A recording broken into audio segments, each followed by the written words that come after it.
ನಮಸ್ಕಾರ, ನ್ಯೂಸ್ 11 ಕರ್ನಾಟಕಕ್ಕೆ ಸ್ವಾಗತ. ನಾನು ತಾನಂ. ವಿಜಯಪುರ ಜಿಲ್ಲೆಯ ಇಂಡಿ ತಾಲೂಕಿನ ತಡಬಲ್ಕಾ ಗ್ರಾಮದ ರೈತರಾದ ತ್ರಿವೇಣಿ ಸುರೇಶ್ ಮೇತ್ರಿ ರವರು ವಿಜಯಪುರ ಜಿಲ್ಲಾ ಮಹಿಳಾ ಸಹಕಾರಿ ಬ್ಯಾಂಕ್ನಲ್ಲಿ ತಮ್ಮ ಜಮೀನನ್ನ ಅಡವಿಟ್ಟು 20 ಲಕ್ಷ ರೂಪಾಯಿ ಸಾಲ ಪಡೆದಿದ್ದರು. ಸದರಿ ಸಾಲದಲ್ಲಿ 6 ಲಕ್ಷ ರೂಪಾಯಿ ಮರುಪಾವತಿ ಮಾಡಿದರೂ ಸಹ ಇನ್ನು 26,77,957 ರೂಪಾಯಿ ಪ್ಲಸ್ ಬಡ್ಡಿ ಪ್ಲಸ್ ಇತರೆ ತುಂಬಬೇಕು. ಇಲ್ಲದಿದ್ದರೆ ಸದರಿ ಜಮೀನನ್ನ ಮಾರ್ಚ್ 12ರಂದು ಹರಾಜು ಮಾಡುವುದಾಗಿ ವಿಜಯಪುರ ಜಿಲ್ಲಾ ಮಹಿಳಾ ಸಹಕಾರಿ ಬ್ಯಾಂಕ್ ರವರು ಕಾನೂನು ಬಾಹಿರವಾಗಿ ಜಮೀನು ಹರಾಜು ಮಾಡುವ ನೋಟಿಸ್ ಕೊಟ್ಟಿದ್ದಾರೆ.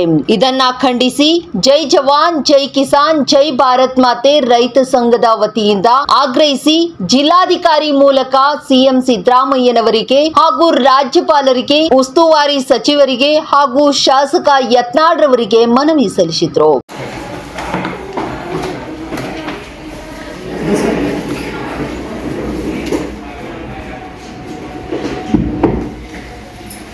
ಇದು ಒಂದು ಎಲ್ಲ ರೈತರು ಕೇಸ್ ಹಾಕೋದು ಮತ್ತೆ ಇದು ನೋಟಿಸ್. ನನ್ನ ಹೆಸರು ಸುರೇಶ್ ಹನುಮಂತರ ಮೇತ್ರಿ ಅಂತ ಹೇಳ್ರಿ. ನಾವು ಇರೋದು ಬಿಜಾಪುರದಾಗ ರೀ. ನಾವು ಕೋಆಪರೇಟಿವ್ ಮಹಿಳಾ ಬ್ಯಾಂಕ್ ಅಂತೇಳಿ ಒಂದು ಬ್ಯಾಂಕ್ ಅದ ರೀ ಗಣಪತಿ ಚೌಕನಾಗ. ಅಲ್ಲಿ 20 ಲಕ್ಷ ಲೋನ್ ತೊಗೊಂಡಿದ್ದಾರೆ. ನಾವು ಹೊಲದ ಮ್ಯಾಗ 20 ಲಕ್ಷ ಲೋನ್ ತೊಗೊಂಡಿದ್ದೆವು. ಅದು 20 ಲಕ್ಷ ಇದು ಕೊರೋನಾ ಬರುತ್ತಾನ ನಾವು ಅಗದಿ ರೆಗ್ಯುಲರ್ ಅದು ವರ್ಷಕ್ಕೊಮ್ಮೆ ಬಡ್ಡಿ ತುಂಬಿ ಕ್ಲಿಯರ್ ಆಗಿ ರಿನ್ಯೂವಲ್ ಮಾಡ್ತಿದ್ವಿ. ಅದು ಕೊರೋನಾ ಬರೋಣ ಒಂದ್ ಸ್ವಲ್ಪ ನಮ್ಗ ಹೊಲ ಅದೇನು ಬೆಳಿಲಿಲ್ರಿ. ಬೆಳೆಯಲಾಗನ 1-2 ವರ್ಷ ತಪ್ಪಿತ್ರಿ. ತಪ್ಪನ ಮುಂದೆ ಅವರು ಬ್ಯಾಂಕಿನವ್ರ ಮನೆಗೆ ಬಂದಾಗ ನಾವು ಹಂಗೆ 2 ಲಕ್ಷ 3 ಲಕ್ಷ ಹಿಂಗ್ ಕೊಟ್ಟು ಇದು ಮಾಡಿದ್ದೇವ್ರಿ. ಅಟ್ಟೆಲ್ಲ ಇದು ಮಾಡ್ಲಿಕ್ಕಾಗಿ ಇನ್ನೊಂದ್ 2 ವರ್ಷ ಟೈಮ್ ಕೊಡ್ರಿ, ನಮ್ಗೆ 2-3 ವರ್ಷ ತುಂಬ್ತೀವಿ ಅಂದ್ರೂ ಅವರು ಇಲ್ಲ, ನಿಮ್ಮ ಹೊಲ ನಿಲವಾಗ್ತದ, ನೀವು ಇದು ಮಾಡ್ರಿ ಅಂತ ಹೇಳನ ಮತ್ತೆ 2 ಲಕ್ಷ 3 ಲಕ್ಷ ತುಂಬಿದೇವ್ರಿ. ತುಂಬಿ ಒಂದು ಖಾಲಿ ಚೆಕ್ ಕೊಡ್ರಿ ಅಂತ ಹೇಳಿ ಖಾಲಿ ಚೆಕ್ ತೊಗೊಂಡ್ರಿ. ಖಾಲಿ ಚೆಕ್ ತೊಗೊಂಡು ಆಯ್ತ್ರಿ 2-3 ತಿಂಗಳ ತುಂಬ್ರಿ ಅಂತೇಳಿ ಇದು ಮಾಡಿದ್ರಿ. ಮುಂದೆ ನಮ್ಮ ಬಲ್ಲಿ ರೊಕ್ಕ ಬರ್ಲಿಲ್ಲ, ನಮ್ಗೆ ತುಂಬದ ಜಡ ಹರಿತ್ರಿ. ಬೆಳಿ ಅಟ್ಟು ಪೂರ್ತಿಗೆ ಆಯ್ತು. ಮುಂದೆ ಖಾಲಿ ಚೆಕ್ ತೊಗೊಂಡು ಹೋಗಿಸಿಂದ ಅವರು ಅಮೌಂಟ್ 20 ಲಕ್ಷ ಲೋನ್ ತೊಗೊಂಡಿದ್ದಾರೆ. 35 ಲಕ್ಷ 36 ಲಕ್ಷ ರೂಪಾಯಿ ಕೇಸ್ ಹಾಕಿ ಅದು ಕೋರ್ಟಿಗೆ ಚೆಕ್ ಬೌನ್ಸ್ ಕೇಸ್ ಮಾಡ್ಯಾರ್ರಿ. ಅದಲ್ಲದೆ ಅದು ಮಾಡ್ಯಾರ ಬಿಡು ಅಂತೇಳಿ ನಾವು ಕೋರ್ಟಿಗೆ ಇದು ಮಾಡಿ ಒಂದು 1 ಲಕ್ಷ ಖರ್ಚು ಮಾಡಿ ಅದು ಜಾಮೀನು ತೊಗೊಂಡು ಅವ್ರು ಅರೆಸ್ಟ್ ಮಾಡ್ಕೊಂಡು ಹೋಗಿದ್ದಾರ್ರಿ. ಒಂದು ಜಾಮೀನು ತೊಗೊಂಡು ಮಾಡಿ ಅದು ಕೇಸ್ ಚಲೋ ಆತ. ನಾಳೆ 5ನೇ ತಾರೀಕಿಗೆ ಡೇಟ್ ಅದ, ನೀವು ಬರ್ರಿ ಅಂತೇಳಿ ವಕೀಲರು ಹೇಳ್ಯಾರ್ರಿ. ಅಲ್ಲಿ ನಾಳೆಗೆ ಇದು ಮಾಡ್ಬೇಕು. ಬಟ್ ಅದಲ್ಲದೆ ಮತ್ತೆ ಮೊನ್ನೆ ನೋಟಿಸ್ ಕಳಿಸಿ ನಿಮ್ಮ ಹೊಲ ಜಪ್ತಿ ಮಾಡ್ತೀವಿ, ಇದು ನಿಲವ್ ಮಾಡ್ತೀವಿ ಮಾರ್ಚ್ 12ನೇ ತಾರೀಕು ಅಂತೇಳಿ ಮತ್ತೆ ನೋಟಿಸ್ ಕಳಿಸ್ಯಾರ್ರಿ. ನೋಟಿಸ್ ಕಳಿಸಿ ಮತ್ತೆ ಮನೆಗೆ ಬಂದು ಟಾರ್ಚರ್ ಮಾಡ್ಯಾರ್ರಿ. ಟಾರ್ಚರ್ ಮಾಡಿ ಈಗ ಏನದ ತುಂಬಲಿಲ್ಲ ಅಂದ್ರೆ ನಿಮ್ಮನ್ನ ನಿಲವ್ ಮಾಡ್ತೇವೆ ಅಂತೇಳಿ ಹೇಳಕತ್ತಾರ್ರಿ. ಮುಂದೆ ನಮ್ಮದು ಏನು ಪರಿಸ್ಥಿತಿ, ಹೊಲ ಹೋದ್ರೆ ನಮ್ದು ಏನು ಇಲ್ರಿ. ಈಗ ನಾವು ಹೊಲದಾಗೆ ಬೆಳೆದಿದ್ದು ನಾವು ಇದು ಮಾಡ್ಬೇಕು, ಅವರಿಗೆ ಬ್ಯಾಂಕಿಗೆ ತುಂಬಬೇಕು. ಈಗ ಅದು ನಿಲವ್ ಆಯ್ತಂದ್ರೆ ಮತ್ತೆ ನಾವು ಮುಂದೆ ಎಲ್ಲಿ ಹೋಗೋಣ್ರಿ, ಏನ್ ಸುದ್ದಿ, ಮುಂದೆ ಏನ್ ಮಾಡೋದು ಅನ್ನೋದು ನಮ್ಗೆ ಏನು ಗೊತ್ತಾಗಲ್ಲ. ಈ ಸರ್ಕಾರದವ್ರೇ ನಮಗ ಇದು ಮಾಡ್ಬೇಕು. ಏನೇ ಆದ್ರೂ ಅವ್ರು ಬ್ಯಾಂಕಿನವ್ರು ಬಂದು ಒಟ್ಟು ನಿಲವ್ ಮಾಡ್ತೀವಿ ಅಂತ ಕೂತಾರ್ರಿ. ಅವ್ರು ಒಟ್ಟೆ ಮನಿ ಜಪ್ತಿ ಮಾಡಕ್ ಬಂದಾರ್ರಿ. ನಮ್ದು ಏನಿಲ್ರಿ, ಇನ್ನ 2-3 ವರ್ಷ ನಮ್ಗ ಕೈಯಾಗ ಇದು ಆಗುತ್ತಾನ, ನಮ್ಗೆ ತುಂಬದಾಗಲ್ರಿ. ಒಂದ್ ಟೈಮ್ ಕೊಡ್ಬೇಕು ಅಟ್ಟೇರಿ. ಕಂತೊಳಗ ನಮ್ಗ ಅದು ಏನದ ಏನ್ ಸುದ್ದಿ ಅದು ಸರಿಯಾಗಿ ಅದು ಬಡ್ಡಿ ಭಯಂಕರ ಬಡ್ಡಿ ಹಾಕ್ಯಾರ್ರಿ. ಪರಿಶೀಲನೆ ಮಾಡಿ 50 ಲಕ್ಷ ಮಾಡ್ಯಾರ್ರಿ. ಈಗ 36 ಲಕ್ಷ ಒಂದು ಚೆಕ್ ಬೌನ್ಸ್ ಕೇಸ್ ಹಾಕ್ಯಾರ್ರಿ. ಇದು 27 ಲಕ್ಷ ರೂಪಾಯಿದೊಂದು ನೋಟಿಸ್ ಕಳ್ಸ್ಯಾರ್ರಿ. ಈಗ ಮತ್ತ ಅದು ಜಪ್ತಿ ನಿಲವ್ ಮಾಡ್ತೇವೆ ನಿಮ್ಗೆ ಅಂತ ಹೇಳಿ ಅಂಜಿಕೆ ಹಾಕ್ಲತ್ತಾರ್ರಿ. ನಿಮ್ ಬೇಡಿಕೆ ಪೂರ್ಣ ಆಗ್ಲಿಕ್ಕಂದ್ರ ಮುಂದಿನ ನಡೆ ನಾವು ಉಗ್ರ ಹೋರಾಟ ಮಾಡ್ತೀವ್ರಿ. ರೈತ ಸಂಘದ್ದು ಇದು ಇದ್ದೀವ್ರಿ. ಜೈ ಜವಾನ್ ಜೈ ಕಿಸಾನ್ ಸಂಘದವರು ಇದು ಮಾಡ್ಯಾರ್ರಿ. ಅವ್ರ ಜೋಡಿ ಕೂಡ ನಾವು ಉಗ್ರ ಹೋರಾಟ ಮಾಡ್ತೇವೆ. 36 ಲಕ್ಷ ಬರ್ದಾರ.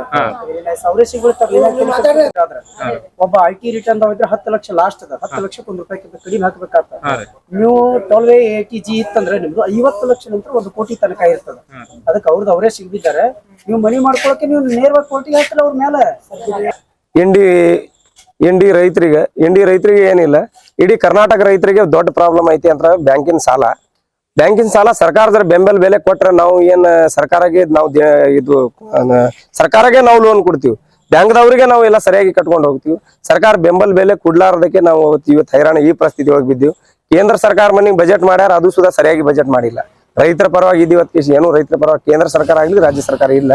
ಯಾಕಂದ್ರೆ ರೈತರಿಗೆ ಆತ್ಮಹತ್ಯೆ ಮಾಡ್ಕೊಳ್ಳೋದು ಪರಿಸ್ಥಿತಿ ತಂದಿದೆ ಕೇಂದ್ರ ಸರ್ಕಾರ ರಾಜ್ಯ ಸರ್ಕಾರ ಎಲ್ಲರೂ ಕೂಡಿ.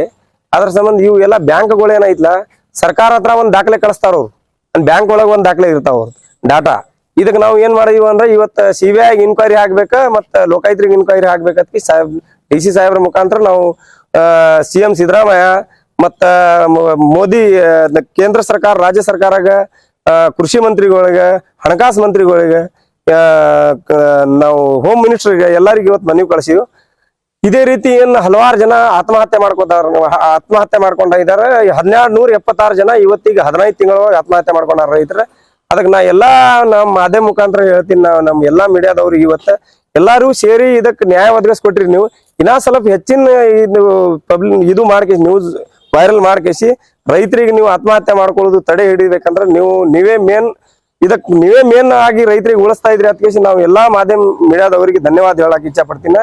ಎಲ್ಲಾ ರೈತರಿಗೆ ನೀವು ಏನೇನ್ ಇವ್ರ ಬ್ಯಾಂಕ್ಗಳೇನ ಮಹಿಳಾ ಬ್ಯಾಂಕ್ ಐತಿ, ಕೋಆಪರೇಟಿವ್ ಬ್ಯಾಂಕ್ ಐತಿ, ಏನ್ ಇವ್ರ ಆರ್.ಬಿ.ಐ ಗೈಡ್ಲೈನ್ ಪ್ರಕಾರ ಯಾವ ಬ್ಯಾಂಕ್ಗಳು ನಡೀತಾ ಇಲ್ಲ.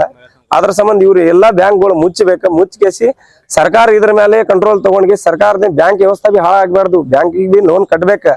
3% ಈಗ 10% ಬಡ್ಡಿ ಹಾಕೊಂಡ್ ಹೋದ್ರೆ ಊರ್ ದೇಣೆ ತಕೊಂಡಿದ್ರೆ ಚಲೋ ಅನಿಸ್ತಾ ಇದಾವ್ ನಮ್ಗೆ. ಯಾಕಂದ್ರೆ ಬ್ಯಾಂಕಿಗೆ ದೇಣೆ ತಗೊಳಕ್ ಹೋದ್ರೆ 5,000 ಕಮಿಷನ್ ಬೇಡ್ತಾರ ಲಕ್ಷಕ್ಕೆ. ಇವತ್ ಹಲವಾರು ರೈತರು ಅರ್ಜಿ ಕೊಟ್ಟಿದ್ದೀವಿ. ಇವತ್ತು ನಾವು ಮೊನ್ನೆ ಹಿಂಗ್ ತಾಸ್ಪುರ್ ಒಳಗೆ ಒಂದ್ ಘಟನೆ ಐತಿ 2 ದಿವಸ ಹಿಂದೆ. ಅಲ್ಲಿ ಸುಧಾ 5,000 ರೂಪಾಯಿ ಕಮಿಷನ್ ಕೇಳಕೇಸಿ ಲೋನ್ ಹಾಕೊಡ್ತಾ ಇದಾರೆ. ಈ ರೀತಿ ರೈತರ ಆತ್ಮಹತ್ಯೆ ಮಾಡ್ಕೊಂಡು ತಡಿಬೇಕ. ನಾವು ಜೈ ಜವಾನ್ ಜೈ ಕಿಸಾನ್ ಸಂಘಟನೆ ವತಿಯಿಂದ ಎಲ್ಲರೂ ಇವತ್ತು ರೈತರ ಪರವಾಗಿ ಇರ್ತೀವಿ. ಏನ್ ಇವ್ರು ಕೋರ್ಟಿಗೆ ಚೆಕ್ ಇನ್ ಕೇಸ್ ಬಿ ಹಾಕ್ಯಾರ ಅವ್ರ ಮೇಲೆ, ಮತ್ ಹೊಲ ಬಿ ನಿಲಾವ್ ಮಾಡ್ತೀವಿ ಅಂದಾರ. ಇದಕ್ ನಾವು 8 ದಿವಸ ಒಳಗೆ ನಾವು ಇದಕ್ CM ಹತ್ರ ನಾವು ನಮ್ಮ ಎಲ್ಲಾ ರಾಜ್ಯದವರು ಸೇರಿ ನಮ್ಮ ಒಂದು ಮೀಟಿಂಗ್ ತಗೊಂಡಿದ್ದಾರೆ. ಅಲ್ಲಿ ಒಂದು CM ಹತ್ರ ನಾವು ಹೊಂಟಿದ್ದೀವಿ. ಈಗ ಮುಂದಿನ ವಾರ ಎಲ್ಲ ನಮ್ಮೊಂದೊಂದು ಮೀಟಿಂಗ್ ಐತಿ, ಹೊಂಟಿದ್ದೀವಿ. ಈ ಮೀಟಿಂಗ್ ಒಳಗೆ CM ಸಾಹೇಬ್ರ ಇದಕ್ಕೆ ಎಲ್ಲಾ ಕಡಿವಾಣ ಹಾಕ್ಲಿಕ್ಕಂದ್ರೆ ನಾವೇ ಖುದ್ದಾಗಿ ನಮ್ಮ ಜೈ ಜವಾನ್ ಜೈ ಕಿಸಾನ್ ಸಂಘಟನೆ ವತಿಯಿಂದ ಖುದ್ದಾಗಿ ಎಲ್ಲಾ ಬ್ಯಾಂಕಿನ ಬಾಕ್ಲಾ ಮುಚ್ಚಿ ನಮ್ಮ ಮೇಲೆ ಏನು ಕೇಸ್ ಆದ್ರ ಆಗ್ಲಿ, ಎಲ್ಲಾ ಬ್ಯಾಂಕ್ ಏನು ಇವು ಕೋಆಪರೇಟಿವ್ ಬ್ಯಾಂಕ್ ಆಗ್ಲಿ, ಮಹಿಳಾ ಸಂಘಗಳಾಗ್ಲಿ, ಧರ್ಮಸ್ಥಳ ಸಂಘಗಳಾಗ್ಲಿ, ಹಲವಾರು ಹೆಣ್ಮಕ್ಳಿಗೆ ಏನ್ ಟಾರ್ಚರ್ ಕೊಡ್ತಾ ಇದಾರೆ, ಆತ್ಮಹತ್ಯೆ ಮಾಡ್ಕೊತಾ ಇದಾರೆ, ಅವು ತಡೆ ಹಿಡಿಲಿಕ್ಕೆ ಅಂದ್ರೆ ನಾವೇ ಏನ್ ಮಾಡ್ತೀವಿ, ಊರಾಗ ಒಂದೊಂದು ಬೋರ್ಡ್ ಬರುದೈತಿ. ಯಾರೇ ನಿಮ್ಮ ಹತ್ರ ಸಾಲ ಉಸೂಲಿ ಮಾಡ್ಲಾಕ್ ಬಂದ್ರೆ ಅವ್ರಿಗೆ ಕಟ್ ಹಾಕ್ರಿ ಅದ್ಕೇಸಿ ನಾವು ಒಂದು ಬೋರ್ಡ್ ಬರೆಯೋರು ಇದ್ವಿ. ಹಿಂದ್ ಒಂದ್ಸಾರಿ ಬರ್ದಿದ್ದೀನಿ. ಈಗ ಅದೇ ಬೋರ್ಡ್ ಮತ್ತೆ ರಿಟರ್ನ್ ಬರುದು ಪಾಳಿ ಬರಬಾರ್ದು. ಅದಕ್ಕೆ ನಾವೇನಂತೀವಿ, ಬ್ಯಾಂಕ್ ವ್ಯವಸ್ಥೆ ಹಾಳಾಗಬಾರ್ದು, ಕಟ್ಬೇಕು ಬ್ಯಾಂಕಿಗೆ. ಈ ರೀತಿ ಕಟ್ಟಿಸ್ಬಾರ್ದು. ಅದ್ರ ಒಳಗಡೆ ರಾತ್ರಿ 1 ಗಂಟೆಗೆ ಹೋಗುದು, ಅವ್ರಿಗೆ ಟಾರ್ಚರ್ ಕೊಡುದು, ಕಿರುಗಳ ಟಾರ್ಚರ್ ಕೊಡುದು, ಆತ್ಮಹತ್ಯೆ ಮಾಡ್ಕೊಡ್ತಾನ ಟಾರ್ಚರ್ ಕೊಡಬಾರ್ದು ಅವ್ರಿಗೆ. ಆ ಬ್ಯಾಂಕ್ ಉಸೂಲಿ ಮಾಡ್ತಾರ ಅವ್ರ ಹತ್ರ ID ಕಾರ್ಡ್ ಸುಧಾ ಇರಂಗಿಲ್ಲ. ಯಾರು ಇರ್ತಾರೆ, ಬ್ಯಾಂಕ್ ದವ ಬಂದಾನೇನ್ ಬ್ಯಾರೆದವ್ರು ಯಾರು ಬಂದಾರ ಅದ್ಕೇಸಿ ಅದ್ರ ಗೊತ್ತಾಗ್ತಾ ಇಲ್ಲ. ಅದ್ರ ಸಂಬಂಧ ಇವ್ರಿಗೆ ಮೊನ್ನೆ ನೋಡ ಅಂಜಿಕೆ ಹಾಕೇಸಿ ಚೆಕ್ ಒಯ್ದಾರ. ಚೆಕ್ ಒಯ್ದ ಬ್ಯಾಂಕಿಗೆ ಕೇಸ್ ಹಾಕ್ಯಾರ. ಅವ್ರು ಕೋರ ಚೆಕ್ ಒಯ್ದ ಕೇಸಿ ಅವ್ರ ಮನೆಯವ್ರೇ ಹೊರಗೆ ಡ್ರೈವರ್ ಇದಾರೆ, ಕೆಲ್ಸಕ್ಕೆ ಹೋಗ್ತಾರೆ. ಅವ್ರ ಮನೆಯವ್ರು ಪಾಪ ಏನ್ ಹೆಣ್ಮಕ್ಳು ಏನ್ ಮಾಡ್ಬೇಕು, ಹೆಣ್ಮಕ್ಳಿಗೆ ಸುಧಾ ಅಂಜಿಕೆ ಹಾಕುದು ಇವೆಲ್ಲ ತಡೆ ಹಿಡಬೇಕು. ಈಗ CM ಅವರು ಇದ್ರ ಮೇಲೆ ಮೀಟಿಂಗ್ ತಗೊಂಡು ಚಲೋ ಮಾಡ್ತಾ ಇದ್ದಾರೆ. ಮೊನ್ನೆ ಒಬ್ಬ PS ಸಾಹೇಬ್ ಮೀಟಿಂಗ್ ತಗೊಂಡು ಇಲ್ಲಿ ಯಾವ ಊರೊಳಗೆ ತಗೊಂಡೇನ ಒಂದು ಇದು ಬಂದಿದೆ, ಅವ್ರು ವಿಡಿಯೋ ಒಂದು ಬಂದಿದ್. PS ಸಾಹೇಬ್ ಎಲ್ಲಾ ಬ್ಯಾಂಕ್ದವ್ರಿಗೆ ಕರೆಸ್ಕೇಸಿ ಒಂದು ಮೀಟಿಂಗ್ ತಗೊಂಡದ್. ಇದೇ ರೀತಿ ಬಿಜಾಪುರ ಒಳಗೆ ಬಿ ಹಿಂಗೆ ಜಾಗಿ ಎಲ್ಲಾ ಕಡೆ ಮೀಟಿಂಗ್ ತಗೋಬೇಕಂತಕೇಸಿ ನಾ ಎಲ್ಲಾ ಮಾನ್ಯ ಜಿಲ್ಲಾಧಿಕಾರಿ ಮುಖಾಂತರ SP ಮುಖಾಂತರ ಎಲ್ಲರಿಗೂ ನಾವು ಧನ್ಯವಾದ ಮಾಡ್ತೀನಿ. ಎಲ್ಲರೂ ಸೇರಿ ಈ ಬ್ಯಾಂಕ್ ಮೇಲೆ ಎಲ್ಲ ಕಡಿವಾಣ ಹಾಕ್ರಿ. ಬಿಜಾಪುರ ರೈತರ ಆತ್ಮಹತ್ಯೆ ಮಾಡ್ಕೊಂಡು ತಡೆ ಇಡ್ರಿ ಅದಕ್ಕೆ ನನ್ನ ಜೈ ಜವಾನ್ ಜೈ ಕಿಸಾನ್ ಸಂಘಟನೆ ವತಿಯಿಂದ ಮೋತಿರಾಮ್ ಚವಾಣ್. ಮಾರ್ಚ್ 12ನೇ ತಾರೀಕು ನಿಲಾವ್ ಆಗ್ಲಾಕ್ ಬಿಡಂಗಿಲ್ಲ. ಅವ್ರು ನಿಲಾವ್ ಆಗ್ಲಾಕ್ ಬಂದ್ರೆ ನಾವೆಲ್ಲರೂ ಅಲ್ಲಿ ಇರ್ತೀವಿ. ನಾವು ಉಗ್ರಾಗಿ ಹೋರಾಟ ಮಾಡ್ತೀವಿ. ನಿಂದ ಯಾಕೆ ನಿಲಾವ್ ಮಾಡ್ತಾರೆ ಅಂತ 10 ಕೋಟಿ ಅರ್ಜಿ ಐತಿ. ನಿಂದ ಒಬ್ಬನೇ ನಿಲಾವ್ ಮಾಡ್ತಾರೇನವ್ರು? ಏನ್ ಸರ್ಕಾರ ಬಿಟ್ಟು ನಿಲಾವ್ ಮಾಡ್ತಾರೇನವ್ರು? ಅವ್ರು ನಿಲಾವ್ ಮಾಡ್ಲಾಕ್ ಬರ್ಬೇಕಂದ್ರೆ ಪೊಲೀಸ್ ಡಿಪಾರ್ಟ್ಮೆಂಟ್ ಪರ್ಮಿಷನ್ ಬೇಕು ಅವ್ರಿಗೆ. ಸರ್ಕಾರದ ಪರ್ಮಿಷನ್ ಬೇಕು, RB ಬ್ಯಾಂಕಿಂದ ಇದು ಬೇಕು, ಕೋರ್ಟ್ ಪರ್ಮಿಷನ್ ಬೇಕು. ಒಂದ್ ವಕೀಲ ಅರ್ಜಿ ಹಾಕಿ ಕಳಿಸ ತಕ್ಷಣ ನಿಲಾವ್ ಮಾಡ್ಲಾಕ್ ಬರ್ಲಾಕ್ ಆಗಂಗಿಲ್ಲ. ಇವೆಲ್ಲ ವ್ಯವಸ್ಥೆ ನಡೀತಾ ಇದಾವಲ್ಲ, ಇಲ್ಲಿ ಲೋಕಲ್ ಲೀಡರ್ಗಳು ಸುಧಾ ಇದ್ರ ಮೇಲೆ ಕಣ್ ತಗದ್ ಇದು ಮಾಡ್ಬೇಕು. ಯಾಕ ಮಾನ್ಯ ಶಾಸಕರ ಕಟಕ್ದುಂಡ್ ಸಾಹೇಬ್ರ ನಿಮ್ಮ ಕ್ಷೇತ್ರ ಒಳಗ್ ಬರುದು ಇದು ನಿಮ್ ರೈತರು ನಿಮ್ ಕ್ಷೇತ್ರ ಒಳಗೆ ಆತ್ಮಹತ್ಯೆ ಮಾಡ್ಕೊತಾ ಇದಾರ. ಅದು ನೀವು ಸುಧಾ ಇದ್ರ ಮೇಲೆ ಇದು ಮಾಡ್ಬೇಕ. ಬಸನಗೌಡ ಸಾಹೇಬ್ರ ನೀವು ಬಿ ಇದ್ರ ಮೇಲೆ ಇದು ಮಾಡ್ಬೇಕು. MB ಪಾಟೀಲ್ ಸಾಹೇಬ್ರ ನೀವು ಬಿ ಮಾಡ್ಬೇಕು. ಯಾಕಂದ್ರೆ ನಿಮ್ ಬಿಜಾಪುರ ಜಿಲ್ಲೆ ಇದು. ಶಿವಾನಂದ ಪಾಟೀಲ್ ಸಾಹೇಬ್ರ ನೀವು ಬಿ ಮಾಡ್ಬೇಕಿದು. ನೀವು ಸುಧಾ ಹೋರಾಟ ಮಾಡ್ಬೇಕು ಇದ್ರ ಬಗ್ಗೆ. ಯಾಕಂದ್ರೆ ನಿಮ್ಗೆ ನಾವು ಓಟ್ ಹಾಕಿ ಆಯ್ಕೆ ಮಾಡಿ ತಂದಿದ್ದೈತಿ. ಈ ರೈತರುಗಳೆಲ್ಲ ಆತ್ಮಹತ್ಯೆ ಮಾಡ್ಕೊಂಡು ಹೊಂಟ್ರೆ ಎಲ್ಲಿ ಹೋಗ್ಬೇಕು ಇವ್ರೆ? ಅದಕ್ಕೆ ನೀವು ಎಲ್ಲಾರು ಇದ್ರ ಮೇಲೆ ನಿಮ್ಗೆ ಎಲ್ಲರಿಗೂ ಅರ್ಜಿ ಹಾಕಿದ್ದೈತಿ. ನಿಮ್ಗೆ ಎಲ್ಲಾ ಶಾಸಕರಿಗೆ ಅರ್ಜಿ ಹಾಕಿದೈತಿ, ನನ್ಗೆ 8 ದಿವಸ ಆಗಿದ್ರೆ ಉತ್ತರ ಬರ್ಲಿಕ್ಕಂದ್ರ ನಾ ಮಾತ್ರ ನೇರವಾಗಿ ಬ್ಯಾಂಕ್ ಹತ್ರ ಹೋಗಿ ನಾ ಉಗ್ರಾಗಿ ಪ್ರತಿಭಟನೆ ಮಾಡಿ ಆ ಬ್ಯಾಂಕ್ ಮುಚ್ಚೋದು ಮಾತ್ರ 100% ಸತ್ಯ. ಇವತ್ತಿನ ದಿವಸ ಒಂದು DC ಆಫೀಸ್ ಮನವಿ ಕೊಡಕ್ ಬಂದಿವ್ರಿ. ಇದು ಬಹಳ ವಿಷಯ ಬಹಳ ಶ್ಲಾಘನೀಯ ಐತೆ. ಏನಂದ್ರ ಈಗ ಹೆಣ್ಮಕ್ಳು ಯಾವುದೇ ಡಿಪಾರ್ಟ್ಮೆಂಟ್ದಾಗ ಆಗ್ಲಿ, ಯಾವುದೇ ಮೈಕ್ರೋ ಫೈನಾನ್ಸ್ ಆಗ್ಲಿ ಸಾಲ ತಗೊಂಡಿರ್ತಾರ ಮನಿ ನಡೆಸೋ ಸಂಬಂಧ ಅಥವಾ ಯಾವುದೇ ವೈಯಕ್ತಿಕ ಕಷ್ಟ ಸಂಬಂಧ. ಇವರು ರೈತರಾಗಿ ಒಂದು ಮನಿ ಮ್ಯಾಗ ಹೊಲದ ಮ್ಯಾಗ ಲೋನ್ ತಗೊಂಡಿದ್ರು 20 ಲಕ್ಷ. ಮಹಿಳಾ ಬ್ಯಾಂಕ್ ಗಣಪತಿ ಚೌಕ್ನೊಳಗ ಇದಂತ್ರಿ. ಅವ್ರ ಏನ್ ಮಾಡ್ಯಾರ 20 ಲಕ್ಷ ಲೋನ್ ತಗೊಂಡಾರ, ಆಲ್ರೆಡಿ 5 ಲಕ್ಷ ಕಟ್ಟ್ಯಾರ. ಆದ್ರ ದಿವ್ಸ ನಾನಿದ್ದಾಗೂ ಎಷ್ಟೋ ಸರಿ ಬಂದಾರ, ನಾ ಹೇಳಿ ಕಳ್ಸೀನಿ. ಆದ್ರೂ ಅವರಿಗೆ ಮಹಿಳೆಯರಿಗೆ ಬಂದು ಟಾರ್ಚರ್ ಮಾಡೋದು, ಚೆಕ್ ಕೊಡ್ರಿ ಅನ್ನೋದು, ಅವ್ರ ಯಜಮಾನ್ರಿ ಇಲ್ಲಾರ್ದಾಗ ಬಂದ್ ಬಾಕ್ಲ್ ಮುಂದ್ ನಿಂದಿರೋದು. ಯಾವುದೇ ಫೈನಾನ್ಸ್ ಇರ್ಲಿ, ಯಾವುದೇ ಬ್ಯಾಂಕ್ ಇರ್ಲಿ, ಈಗ ಮನಿತನ ಬಂದು ಟಾರ್ಚರ್ ಮಾಡುವಂತದ್ ಇರಲ್ಲ. ಆದ್ರೂ ಒತ್ತಾಯ ಮಾಡಿ ಒಂದ್ ಚೆಕ್ ಇಸ್ಕೊಂಡ್ ಹೋಗ್ಯಾರ, ಅದು ಚೆಕ್ ಬೌನ್ಸ್ ಕೇಸ್ ಹಾಕ್ಯಾರ. ಒಂದ್ ಚೆಕ್ಕಿಗೆ ಎಷ್ಟು ಲಿಮಿಟ್ ಇರುತ್ತ ಕೇಸ್ ಹಾಕುದು? ಇವ್ರು 35 ಲಕ್ಷ ರೂಪಾಯಿ ಚೆಕ್ ಬೌನ್ಸ್ ಹಾಕ್ಯಾರ. ಅದು ಕ್ರಿಮಿನಲ್ ಕೇಸ್ ಹಾಕಿ ಕೋರ್ಟ್ ಕೇಸ್ ನಡೆದೈತಿ. ಆದ್ರೂ ಕೇಸ್ ನಡೆದೈತಂದ್ರೂ ಬಂದ್ ಕೇಸ್ ಮನಿ ಹತ್ರ ಬಂದು ಗಲಾಟೆ ಮಾಡ್ತಾರ, ಟಾರ್ಚರ್ ಮಾಡ್ತಾರ. ನನ್ನ ಫ್ರೆಂಡ್ ಅದ್ಗೋತ ನನ್ಗೆ ಫೋನ್ ಮಾಡಿದ್ಮೇಲೆ ನಾ ಜೈ ಜವಾನ್ ಜೈ ಕಿಸಾನ್ ಸಂಘಟನೆದವ್ರಿಗೆ ಹೇಳಿ ಅವ್ರ ಸಹಕಾರ ತಗೊಂಡು ನಾವು DC ಆಫೀಸಿಗೆ ಬಂದು ಒಂದ್ ಮನವಿ ಕೊಟ್ಟಿವಿ. ಇದು ಅವ್ರೊಬ್ಬರದೇ ವಿಷಯ ಅಲ್ಲ, ಇಡೀ ಕರ್ನಾಟಕ ತುಂಬಾ ಎಲ್ಲ ಎಷ್ಟೋ ಸಮಸ್ಯೆಗಳಾಗತ್ತಾವ್. ಈ ಸಮಸ್ಯೆಗೆ ನಮ್ಮ ಸರ್ಕಾರ ಆಗಿರ್ಬೋದು ಅಥವಾ ನಗರದ ಶಾಸಕರಾಗಿರ್ಬೋದು, ಎಲ್ಲರೂ ಮಹಿಳೆಯರಿಗಾಗ್ಲಿ ಅಥವಾ ನಮ್ಮ ಎಲ್ಲಾ ಜನರಿಗಾಗಿ ಒಂದು ಒಳ್ಳೇದನ್ನ ಬಯಸ್ತೀರಿ. ಇದು ಕೂಡ ಒಂದು ವಿಷಯ ಬಹಳ ತಮ್ಮ ಲಕ್ಷ್ಯಕ್ಕೆ ತಗೊಂಡು ಇದನ್ನ ಇವ್ರಿಗೆ ನ್ಯಾಯ ಕೊಡಿಸ್ಬೇಕಂತ ಕೇಳ್ಕೊತಾ ಇದ್ದೀನಿ. ನಾ Kavita Hiremath, social worker, DC ಆಫೀಸಿಗೆ ಅರ್ಜಿ ಕೊಟ್ಟಿವಲ್ಲ, ಇದು ಸರ್ಕಾರ ಮುಖಾಂತರ ನಮ್ಗೆ ನ್ಯಾಯ ಸಿಗಬೇಕಂತ ಕೇಳ್ಕೊತಾ ಇದ್ದೀನಿ. ನಿರಂತರ ಸುದ್ದಿಗಾಗಿ ನೋಡ್ತಾ ಇರಿ News 11 ಕರ್ನಾಟಕ. ಲೈಕ್ ಮಾಡಿ, ಶೇರ್ ಮಾಡಿ, ಸಬ್ಸ್ಕ್ರೈಬ್ ಮಾಡಿ.